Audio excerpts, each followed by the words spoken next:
السلام علیکم۔ آج کی اس کہانی کا عنوان ہے اب بلا دو اسے۔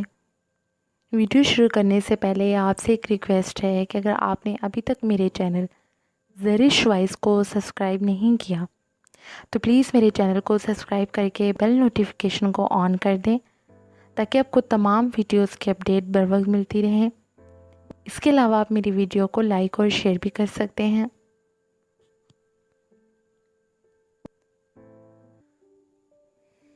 احد نام تھا، خوبصورت تھا۔ جب پہلی بار دیکھا تو ہم سب اسے دیکھتے ہی رہ گئے۔ اللہ تعالیٰ نے اسے اپنے ہاتھوں سے بنایا ہو جیسے پہلی بار جو ہی وہ کلاس میں داخل ہوا تو سبھی کی آرزو تھی وہ اس کے ساتھ بیٹھے، لیکن سوائے اتفاق کے اس کی نزدیک کی سیٹ شازیہ کی تھی جو خالی تھی، لہٰذا کلاس روم کے پچھلے دروازے سے داخل ہوتے ہی وہ شازیہ کی برابر والی خالی نشست پر بیٹھ گیا۔ شازیہ کے دائیں جانب میں بیٹھی تھی اور بائیں طرف وہ براجمن تھا۔ کلاس میں لیکچر شروع ہو چکا تھا، لہٰذا کسی سے بات نہ کی اور ہماری نگاہیں لیکچرار پر مرکوز تھیں۔ حالانکہ طالب علم ان کے لیکچر کو پوری توجہ سے نہیں سن رہے تھے، کچھ کے ذہن کہیں اور تھے اور سوچیں بھٹک رہی تھیں۔ جب پیریڈ ختم ہو گیا تو اس نے شازیہ سے اپنا تعارف کرایا۔ داخلے ہو چکے تھے اور وہ 15 روز بعد آیا تھا، جانے کس وجہ سے۔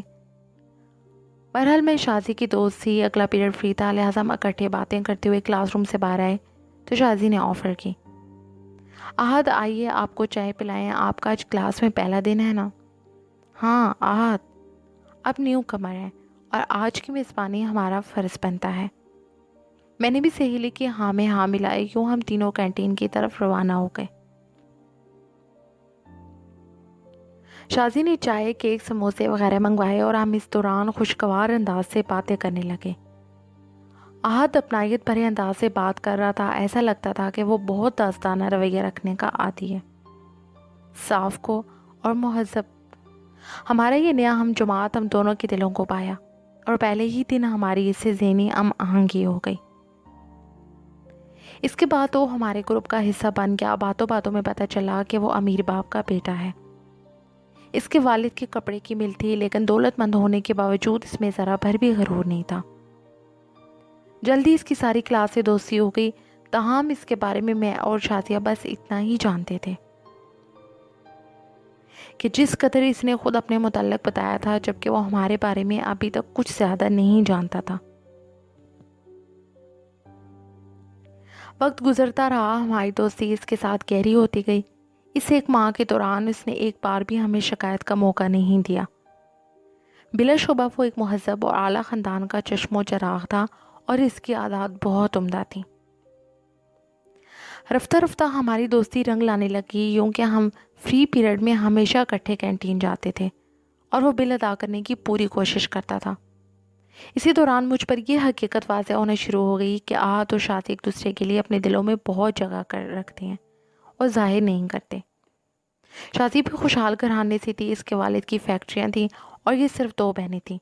چھوٹی کشمالہ ابھی صرف 12 سال کی تھی۔ میری اس کی دوستی کالج کے زمانے سے تھی، پھر ہم نے اکٹھے یونیورسٹی میں ایک ہی شعبے میں داخلہ لیا تھا، یوں ہماری دوستی مزید گہری ہو گئی تھی۔ وہ مجھ سے کوئی بات نہ چھپاتی تھی، تاہم دونوں ایک بہت اہم بات وہ مجھ سے چھپائے ہوئے تھے، وہ یہ کہ ہاتھ کو پسند کرتی تھی۔ نہ صرف یہ بلکہ دونوں نے زندگی بھر کے لیے ساتھ نبھانے کا وعدہ کر لیا تھا اور ایک دوسرے کو مستقبل کا جیون ساتھی چن لیا۔ میں شازی کی بیسٹ فرینڈ تھی، جانے کیوں کر وہ مجھ سے یہ راز چھپا رہی تھی۔ سوچتی تھی کہ اس قدر اعتماد کرنے والی لڑکی کیا مجھ پر اعتماد کرنے سے ڈر رہی ہے۔ بہرحال میں نے بھی کوئی اتنا مناسب نہ سمجھا، ہمارا آپس میں خوشگوار تعلق تھا اور میں اس میں دراڑ کسی قیمت پر نہیں ڈالنا چاہتی تھی۔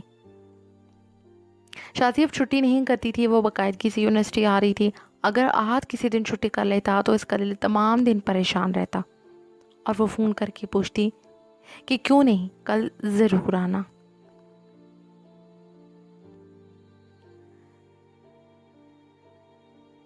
میں اس کی بے چینی اور جذبات سے کلی طور پر آگاہ تھی۔ اس بار بھی میں بات نہیں کرتی تھی کہ وہ برا نہ مانے، اس بارے میں بات نہیں کرتی تھی کہ وہ برا نہ مانے، اس انتظار میں تھی کہ وہ خود بات کرے۔ انہی دنوں ہماری فیکلٹی میں ایک فنکشن کی تیاری ہونے لگی۔ کچھ کام احد کو بھی سونپا گیا۔ اس سلسلے میں اس کا آنا جانا ایک دوسرے شعبے میں ہوا۔ جہاں ایک نہایت خوبصورت لڑکی ہنا پڑتی تھی، وہ بڑھ چڑھ کر مذکورہ فنکشن میں حصہ لے رہی تھی۔ لامحالہ احد کو اس سے بات کرنی تھی۔ ایک روز چھٹی کے بعد جبکہ میں اور شازی کلاس روم سے باہر آئے، ہم نے کچھ دوری پر ہنا کے شعبے کی راہداری میں احد اور ہنا کو آپس میں باتیں کرتے پایا۔ احد کی عادت تھی کہ ہر کسی سے ہنس ہنس کر باتیں کرتا تھا، تاہم اس منظر کو دیکھ کر شازیہ کا دل پوچھ گیا، کیونکہ وہ کافی دیر سے احد کی منتظر تھی۔ مگر احد ہنا سے باتیں کرنے میں اس قدر محو تھا کہ اس نے مڑ کر ہی نہ دیکھا۔ ہم دونوں تقریباً آدھا گھنٹہ اس کا انتظار کرتے رہے، مگر وہ ہنا سے مصروف گفتگو رہا۔ مایوس ہو کر شازیہ نے مجھ کو کہا، چلو یہاں سے اب اس کا انتظار بیکار ہے، لگتا ہے اس کو کوئی نئی دوست مل گئی ہے۔ ایسے کہتے ہوئے شازیہ کا لہجہ شبنمی تھا، جیسے اس کا دل رو رہا ہو۔ مجھ کو بھی دکھ ہوا کہ محض ایک غلط فہمی اور بدگمانی کی وجہ سے میری دوست اس قدر دکھی ہو گئی ہے۔ کسی سے بات کر لینے کا مطلب یہ تو نہیں ہوتا کہ کوئی اسے پیار کرنے لگا ہے، مگر میری دوست چونکہ انتہائی گہرائی سے اس سے احد کے ساتھ انس رکھتی تھی، اس کا حاسد ہو جانا، یہ شک کرنا ایک سمجھ میں آنے والی بات تھی۔ اس روز ہی میں نے ارادہ کر لیا کہ اگر کبھی احد سے اکیلے میں بات کرنے کا موقع ملا تو یہ نقطہ ضرور اس کو سمجھاؤں گی کہ وہ شازیہ کا خیال رکھا کرے، کیونکہ محبت کرنے والوں کے جذبات بہت نازک ہوتے ہیں۔ اگر ایک بار دل ٹوٹ جائے تو آئینہ پھر نہیں جوڑتا۔ اس دن تو بغیر ملے شازیہ میرے ساتھ گھر چلی گئی تھی۔ اگلے روز احد کلاس میں آیا تو شازی نے اس کے ساتھ سیدھے منہ بات ہی نہ کی۔ وہ بہت حیران تھا کہ اس کو کیا ہوا ہے، مجھ سے بار بار پوچھا، ناہید کیا بات ہے، کیا شازیہ کی طبیعت خراب ہے یا کوئی گھریلو پریشانی ہے، یہ کیوں اس طرح کا رویہ اپنا رہی ہے؟ میں کچھ بتا نہ سکی، کیونکہ کچھ کہنے سے اور زیادہ پریشانی ہو سکتی تھی، لہٰذا میں بھی چپ رہی۔ سوچا کہ ایک دو دن میں یہ دونوں اپنے اس مسئلے کا خود حل کر لیں گے۔ 2-3 دن ان دونوں کے درمیان کھنچاؤ رہا۔ 2-3 دن ان دونوں کے درمیان کھنچاؤ رہا تو میرا بھی وقت بہت گزرا، کیونکہ میرا سارا وقت ان کے ساتھ ہی گزرتا تھا۔ شازیہ کا مزاج کچھ اس طرح کا تھا کہ بات دل میں رکھ لیتی تھی، کسی سے شکوہ کر دیا جائے تو بات صاف ہو جاتی ہے، دل بھی صاف ہو جاتے ہیں، مگر اس نے ایسا نہ کیا۔ اس روز کے بعد شازیہ کے دل میں وہم بیٹھ گیا کہ احد اچھا لڑکا نہیں ہے، بلکہ فلرٹ کرنے کا عادی ہے، اور ہنا سے بات کرنا گویا اس کے لیے غضب ہو گیا۔ دونوں میں دوری ہو رہی تھی اور میں احد پر واضح کرنا چاہتی تھی کہ شازیہ کیوں سے دور ہو رہی ہے، تاکہ وہ ہنا سے بات کرنا یا اس کے پاس جانا ترک کر دے۔ احد کے دل میں غالباً یہ بات ہی نہیں، ورنہ وہ خود اس لڑکی سے بات کرنا ترک کر دیتا، اس کے شعبے کی جانب جاتا ہی نہ۔ لیکن شازیہ کے ذہن میں گرا پڑ گئی۔ اب وہ احد کی موجودگی میں دوسرے لڑکوں سے ہنس ہنس کر بات کرتی، اس کو دکھانے اپنی دانست میں جلانے کے لیے، اور اس کو توجہ نہ دے کر حیران و پریشان کرتی۔ اس موضوع پر وہ مجھ سے بھی بات نہ کرتی کہ میں اس کو سمجھاتی۔ میری پوزیشن عجیب سی ہو رہی تھی۔ تبھی ایک روز میں نے احد سے بات کرنے کا فیصلہ کیا، اور جب وہ دوسرے سے باتوں میں مشغول تھی، میں احد کو ایک طرف لے گئی اور کہا، تم کو معلوم ہے کہ اس کا رویہ تمہارے ساتھ ایسا کیوں ہو گیا ہے؟ اس لیے کہ تم کو اس نے ہنا سے باتیں کرتے دیکھ لیا ہے۔ یہ چیز اس کو گوارا نہیں ہے کہ کسی اور لڑکی سے بات کرو، وہ بھی کسی دوسرے ڈپارٹمنٹ میں جا کر۔ وہ تم سے بدگمان ہے۔ یہ تو میں سوچ بھی نہیں سکتا تھا کہ شازیہ اتنی تنگ نظر ہوگی۔ اس نے کہا، اگر ایسی بات ہے تو میں آئندہ ادھر نہ جاؤں گا اور نہ بات کروں گا۔ ہاں، ایسا تم کو کرنا ہی ہوگا اگر تم شازیہ کو کھونا نہیں چاہتے تو۔ میں بالکل اس کو کھونا نہیں چاہتا، آئندہ مہینہ سے ہرگز بات ختم کر دوں گا۔ مجھ کو اس کے ایسا کہنے پر یقین آ گیا کہ وہ شازیہ سے سچی محبت کرتا ہے اور بہت مخلص ہے۔ تاہم اب شازیہ کو منانا آسان کام نہ تھا، وہ بڑی ضدی اور ہر درم واقع ہوئی تھی۔ اگلے دن جب احد کا پختہ ارادہ تھا اسے منانے کا، ہم نے دیکھا کہ اس سے ملنے انگریزی کے شعبے سے ایک لڑکا آیا ہے، جس کے ہاتھ میں ایک گفٹ تھا۔ اسے شازیہ کو بلایا اور اسے دیا۔ شازی نے ہنس کر ڈبہ تھام لیا اور خوشی خوشی اس کے ساتھ باتیں کرنے لگی۔ اس کی اس بے تکلفی پر احد کا چہرہ اتر گیا، جبکہ میں حیران رہ گئی کہ میری دوست کو کیا ہو گیا ہے۔ پہلے تو کبھی اس نے کسی لڑکے سے ایسی دوستی نہ کی تھی کہ گفٹ لیتی، اور اب وہ ایسا کر رہی تھی۔ کیا میں اس احد کو جلانے یا اس سے بدلہ لے رہی تھی؟ لیکن یہ تو اور نادانی کر رہی تھی۔ اپنے پاؤں پر آپ کو لاڑی مارنا کہاں کی عقل مندی تھی؟ وہ جو آج سے شادی کرنے والی تھی، سالانہ امتحان کے بعد وہ اب دوسرے لڑکے سے دوستی کا ہاتھ بڑھا کر اپنے ہونے والے جیون ساتھی پر کیا ثابت کرنا چاہتی تھی؟ چھٹی کے وقت رش ہوتا تھا، پھر بھی ہم تینوں ساتھ یونیورسٹی سے نکلتے تھے، مگر آج چھٹی کے وقت اس نے کسی کا انتظار نہ کیا، رش میں آگے ہی آگے نکلتی چلی گئی۔ آہت اور میں اس کے پیچھے دوڑ رہے تھے اور اس کو پرواہ نہیں تھی کہ ہم اس سے کتنا پیچھے رہ گئے ہیں۔ اس کو پھر وہی لڑکا مل گیا جیسے وہ وہاں پہلے سے کھڑا اسی کا منتظر ہو۔ وہ ہمیں نہیں دیکھ رہی تھی، جیسے کہ اس کو ہماری پرواہ ہی نہ ہو کہ ہم اس کے پیچھے آئے ہیں کہ نہیں۔ تب آہت نے کہا، دیکھا نہ ہی تھی یہ کیا کر رہی ہے، کیا یہ جان بوجھ کر ایسا نہیں کر رہی؟ ہاں، وہ دراصل وہی کر کے دکھا رہی ہے جیسے کہ نادانستہ تم سے ہوا ہے۔ تم نے ہنا سے گپ شپ کی، اس کو برا لگا، وہ جتلا رہی ہے کہ ایسا کرنے سے کسی کے دل کو ٹھیس لگتی ہے۔ اگر اس سے توقعات زیادہ ہوں، میری بات سمجھ رہے ہو نا آہت؟ میری بات سمجھ رہے ہو نا آہت؟ سمجھ کیا ہونا یہ، لیکن اب میں شادی کو کسی صورت کھونا نہیں چاہتا۔ ہم آپس میں شادی کی بات طے کر چکے ہیں، وعدے ہو چکے ہیں۔ اس مرحلے پر اگر کسی غیر اہم ہستی کی وجہ سے ہماری دوستی ٹوٹ جائے تو بھی دلوں کے رشتے اتنے جلدی نہیں ٹوٹتے۔ میں نے عہد کیا ہے کہ اب کبھی ہنا تو کیا کسی لڑکی سے بھی بات نہ کروں گا، تاکہ شازیہ کا اعتماد مجھ پر بحال ہو جائے۔ شازیہ کے دل میں اس طرح کا ابال پڑا کہ اس کا اعتماد بحال نہ ہو سکا۔ وہ اب دوسرے لڑکے علیم سے کہتی تھی کہ تم فکر مت کرو، جیسا تم چاہو گے ویسا ہی ہوگا۔ پھر کب ملو گے؟ اچھا ٹھیک ہے، تم سے فون پر بات کر لوں گی۔ میں سمجھتی تھی کہ وہ باتیں صرف آہت کو ستانے کو کہتی ہے۔ آخرکار میں چپ نہ رہ سکی اور میں نے اپنی دوست کو سمجھانا شروع کیا کہ شازیہ تمہارا رویہ ٹھیک نہیں ہے، اس کو ٹھیک کر لو۔ دوستوں کے ساتھ ایسا نہیں کرتے، جو تم کر رہی ہو غلط کر رہی ہو۔ تم ایک بہت اچھے دوست کو ہرٹ کر رہی ہو، بلکہ اس کو کھو رہی ہو۔ ایک اچھے دوست کو نہیں بلکہ ایک اچھے انسان کو بھی۔ وہ کہتی کہ اس نے بھی تو مجھے ہرٹ کیا ہے، کتنی بار میرے سامنے دیر تک وہ ہنس ہنس کر ہنا سے باتیں کیا کرتا تھا، کیا مجھ کو دکھ نہیں ہوتا تھا؟ جو دکھ میں نے سہا ہے اب وہ بھی سہے، تاکہ اس کو پتہ چلے کہ ہرجائی ہونے کا صدمہ کیا ہوتا ہے۔ یہ باتیں میں آہت کو بتاتی تھی کہ وہ واضح طور پہ ایسا کریے، صرف غصہ ہے، جب ٹھنڈا ہو جائے گا تو خود ہی ٹھیک ہو جائے گی۔ آہت اور میں آپس میں باتیں ضرور کرتے تھے، مگر شازیہ کے حق میں، تاکہ آہت اور شازیہ کی دوستی بحال ہو جائے اور اس لڑکے کا دل اپنے ہونے والے جیون ساتھی سے صاف ہو جائے۔ مجھ کو گمان بھی نہ تھا کہ وہ مجھ پر اور آہت پر بھی شک کرنا شروع کر دے گی۔ میں آہت کو اپنی سہیلی کے حق میں سمجھا رہی تھی، کہتی تھی کہ شازیہ بہت اچھی لڑکی ہے، تم اس سے بددل نہ ہو جانا۔ یہ محض دکھاوے کو تم کو جلاتی ہے، خدا رہا اس سے پیار کا بندھن نہ توڑ لینا۔ اور شازیہ نے مجھے بھی غلط سمجھ لیا، مجھ سے بولنا کم کر دیا۔ ایک وقت آیا کہ اس نے میری نشست پر کسی اور کو بٹھا لیا، وہ اب میرے ساتھ بیٹھنا بھی گوارا نہ کرتی تھی۔ اس چیز کا مجھے بہت صدمہ ہوا، ایسا تو میں سوچ بھی نہ سکتی تھی کہ وہ 6 سال کی دوستی کو یوں پل بھر میں توڑ دے گی۔ اس کو خبر تھی کہ میں آہت کو بھائی کہتی ہوں، اس نے اس لفظ کا بھی احساس نہ کیا اور ایک دن یہ کہہ دیا کہ مجھ کو خبر نہیں تھی کہ سانپ میری اپنی آستین میں ہے۔ میری چاہت پر ڈاکہ ڈالنے والی ہنا نہیں تم ہوگی، اگر خبر ہوتی تو تم سے کبھی دوستی نہ کرتی۔ آہت تو اتنا فراح دل تھا کہ اس نے کبھی شازیہ پر شک نہ کیا اور نہ اس کو غلط سمجھا۔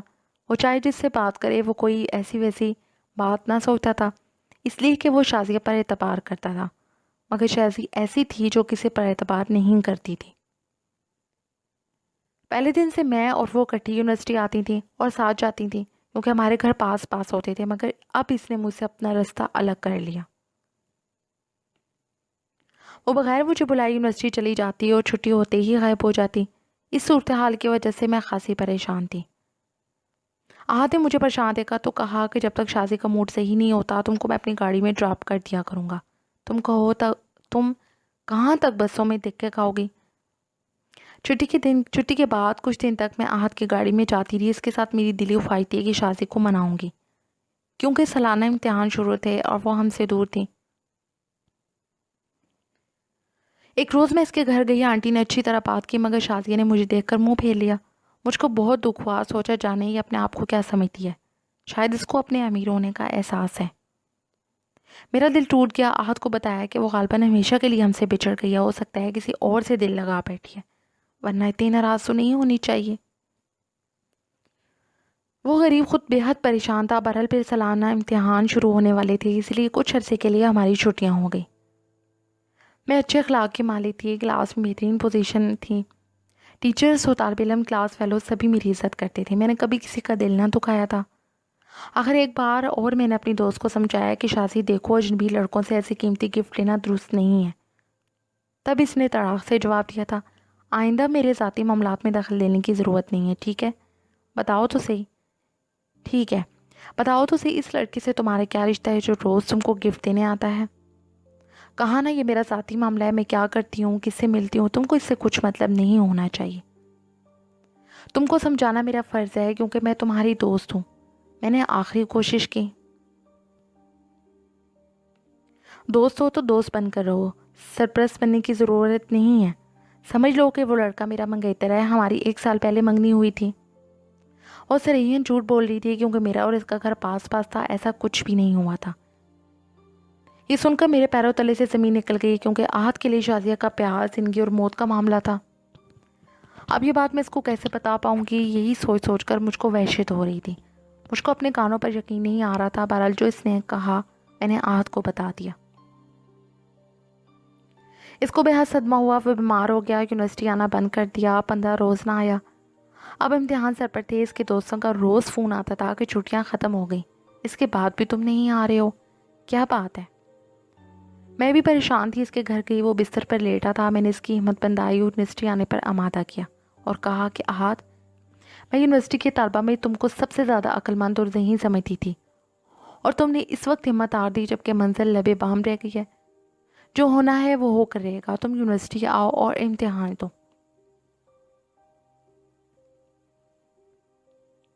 میری باتوں کا اس پر اثر ہوا اور اس کی امی نے میری باتیں سن لی۔ میرے آ جانے کے بعد انہوں نے بیٹے سے پوچھا، آہت یہ لڑکی کون ہے؟ مجھ کو بہت پسند آئی ہے۔ آہت کو کلاس میں دیکھ کر سارے دوست خوش ہو گئے مگر شازیہ نے نظر بڑھ کر نہ دیکھا کہ جیسے جانتی ہی نہ ہو۔ میں نے بھی اس سے بات کرنا چاہی مگر وہ دوسروں سے بات کرنے میں لگ گئی۔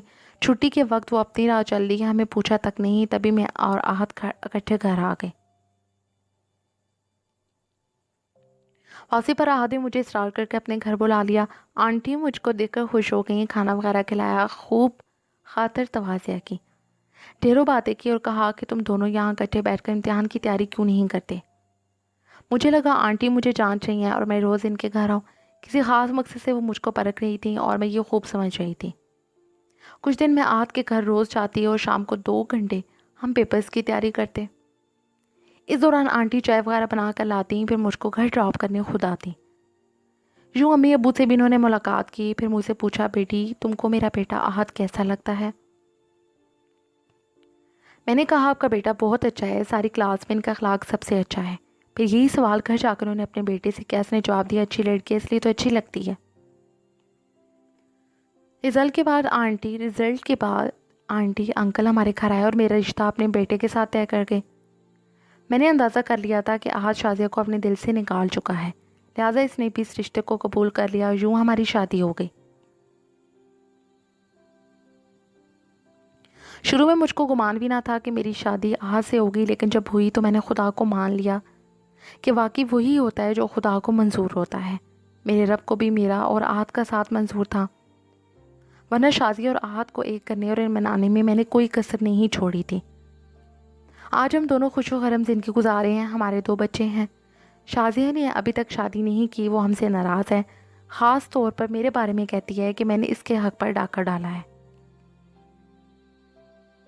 اب کون اس سے پوچھے کہ ناراض تم خود ہوئی اور تم نے خود آہت کو چھوڑا۔ ناراضگی اتنی طویل نہیں ہونی چاہیے کہ پیار کرنے والا دل مایوس ہو جائے۔ تم نے کیوں اپنے پیار کو امتحان میں ڈالا جبکہ میں کہتی رہتی تھی شازیہ پوسا ختم کر دو اور زیادہ اپنے پیار کو مت آزماؤ، ایسا نہ ہو کہ تم آہت کو کھو دو۔ آخر کار اس نے اسے کھو دیا، اب کس سے شکوہ اور کیوں؟ قصور تو شازیہ کا اپنا ہے، ہمارا تو نہیں ہے۔ ہم نے تو اس کو راضی کرنے کے لیے بڑی کوششیں کی تھیں، خدا جانے کہ اسے کس بات کا غرور تھا کہ بار بار ہمیں ٹکراتی تھی۔ لیکن اب تو آہت نے بھی اسے بھلا دیا تھا، اسے چاہیے کہ وہ بھی آہت کو بھلا دے۔